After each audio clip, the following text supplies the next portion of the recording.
छोटे से गांव में आरव नाम का एक बच्चा रहता था। जब आरव पैदा हुआ तब डॉक्टरों ने उसके माता पिता को एक बहुत दुखद खबर दी। आरव जन्म से ही देख नहीं सकता था।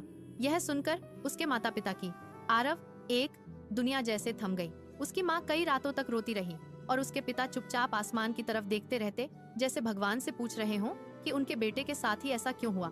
लेकिन आरव को इन सब बातों का ज्यादा एहसास नहीं था। वह छोटा था, उसके लिए दुनिया आवाजों, खुशबुओं और छूने से बनी हुई थी।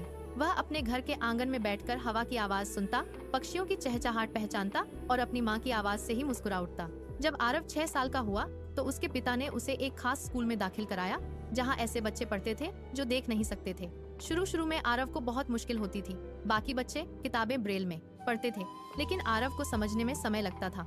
कई बार वह चुपचाप बैठ जाता और सोचता, क्या मैं भी कुछ बन पाऊंगा। एक दिन स्कूल में एक बुजुर्ग शिक्षक आए। उनका नाम मिश्रा सर था। उन्होंने बच्चों को एक नया खेल सिखाने का फैसला किया, चेस, शतरंज।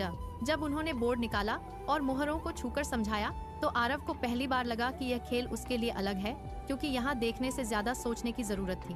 मिश्रा सर ने आरव का हाथ पकड़कर हर मोहरे को छूने दिया। ये राजा है, ये रानी, ये घोड़ा, उन्होंने धीरे धीरे समझाया। आरव ने हर मोहरे को ध्यान से महसूस किया। कुछ ही दिनों में उसे हर मोहरे की चाल याद हो गई। जब दूसरे बच्चे खेलते थे, आरव चुपचाप बैठकर उनकी चालें सुनता और अपने मन में पूरा बोर्ड बना लेता। समय बीतता गया। आरव रोज घंटों शतरंज का अभ्यास करता। कई बार वह हार जाता, लेकिन वह कभी हिम्मत नहीं हारता। उसकी माँ अक्सर उसे कहती, बेटा, भगवान ने तुमसे आंखें ली हैं, लेकिन तुम्हें बहुत तेज दिमाग दिया है। जब आरव 15 साल का हुआ तो उसके स्कूल ने उसे एक बड़े चेस टूर्नामेंट में भेजा। वहाँ बहुत से खिलाड़ी आए थे जो देखने में सक्षम थे और वर्षों से खेल रहे थे।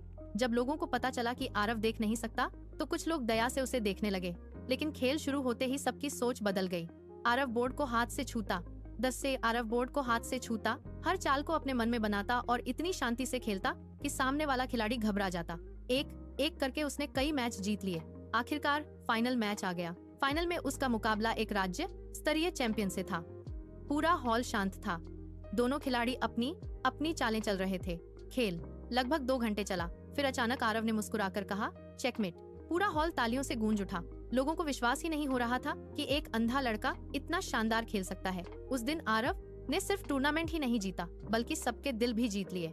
जब वह ट्रॉफी लेकर घर लौटा तो उसकी माँ की आंखों में आंसू थे। उन्होंने उसे गले लगाकर कहा, आज मुझे लगा कि मेरा बेटा दुनिया को देख नहीं सकता, लेकिन दुनिया अब तुम्हें देख रही है। आरव ने मुस्कुराकर जवाब दिया, माँ, आंखों से नहीं, सपनों से देखा जाता है।